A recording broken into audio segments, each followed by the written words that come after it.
आता जंगल बघूया आपण. या दोन माकडांना किती वेळ बघायचं.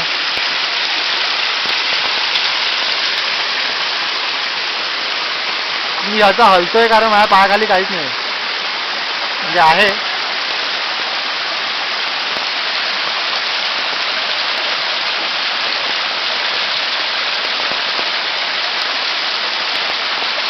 त्यामुळे जरा आता fast fast fast fast fast fast असं केलंय ना. थपड थपड थपड थपड थपड. हे होते संगीतकार चैतन बाबा. आणि हा हा हा रस्ता आहे जिथे आम्हाला जायचं होतं. नाही तो यायचा आहे भीमाशंकरकडे. That is correct. तसं भीमाशंकरकडून जाऊही शकतो या रस्त्याने परत. म्हणणे नाही आहे.